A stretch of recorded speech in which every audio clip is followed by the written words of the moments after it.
Hi everyone, this is RobinB360 and welcome to another video. So you were finally able to get a PlayStation 5 or will get one soon and might be thinking, what things do I need to enjoy my brand new PlayStation 5 to the fullest?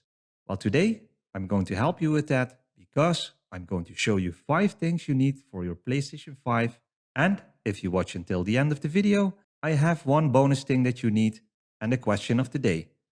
Before we start, please subscribe and let me know in the comments you subscribed, then I will personally thank you. Now it's time to talk about the 5 things you need for your brand new PS5.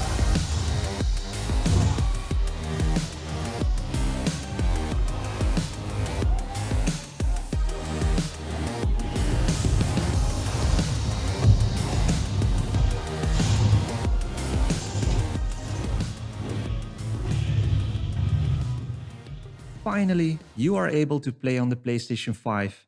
That means long gaming sessions. So the last thing you want is to have your controller run out of battery in the middle of a gaming session. So investing in a charging station would be wisely. You can get several third-party charging stations, for example from the brand Oivo, QWare, or another third party, but I went for the official PlayStation 5 charging station. And I got to say, it works perfectly. The setup is as easy as plugging in the power adapter and putting the PlayStation 5 DualSense on it. And the charge is pretty fast. You can even put 2 DualSense controllers on it.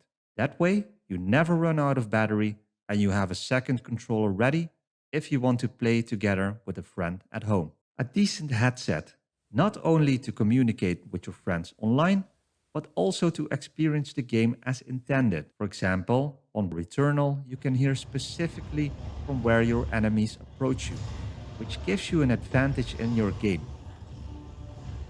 On the official PlayStation 5 headset, the Pulse 3D, you have even more benefits in your sound experience, referring to 3D audio.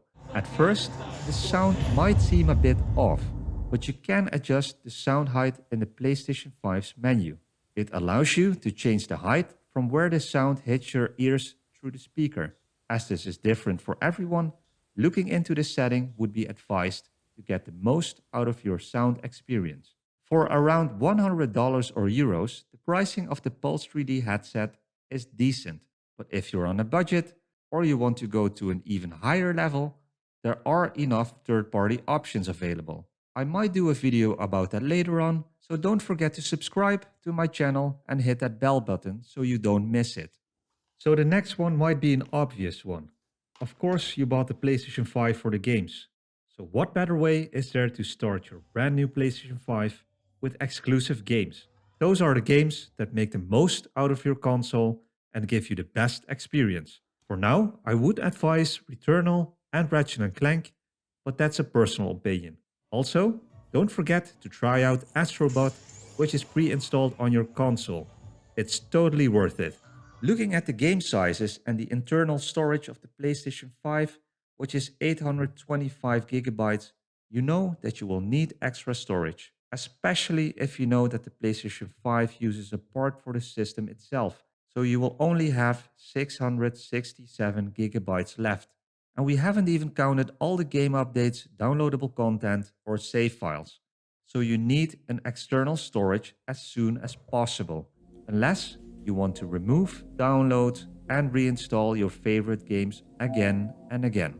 As most PlayStation 5 games use the internal solid-state drive, which is a lot faster than a regular hard disk drive, it is better to put the PlayStation 5 games on the PlayStation 5's internal hard drive and the PlayStation 4 games on the external hard drive, as they don't need the solid-state drive speed.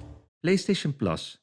Not only do I advise this to play games online, but also to enjoy a great PlayStation 4 games catalog you get for free, at least for the period that you have PlayStation Plus, of which most games receive a PlayStation 5 upgrade, which means higher resolutions, crispier image, a better frame rate for a smoother gaming experience, or faster load times. You also get free games every month, which includes PlayStation 4 games and even one PlayStation 5 game. Because you made it so far, I have one bonus thing you need for your PlayStation 5, and that is you need to have a proper screen to get the most out of your PlayStation 5. There are many options out there, from a monitor to an LCD TV, a huge projector, which I might show you more of in a later video, but my suggestion would definitely be to save money for an OLED screen. Not only do you get infinite contrast due to all the individual LEDs that light up or turn off, but you also receive more modern options like HDR for great color accuracy, 4K or a higher resolution, but most importantly,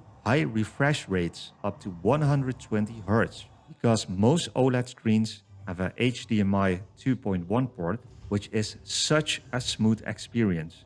Even though you can't see it properly on this video due to the way it is recorded, once you experienced this smooth gaming experience, you don't want anything else anymore. It's really a game changer compared to the PlayStation 4. It's time for the question of the day. Which PlayStation 5 game are you looking forward to most?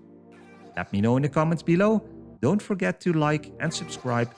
Thanks again for watching, and I will see you on the next video.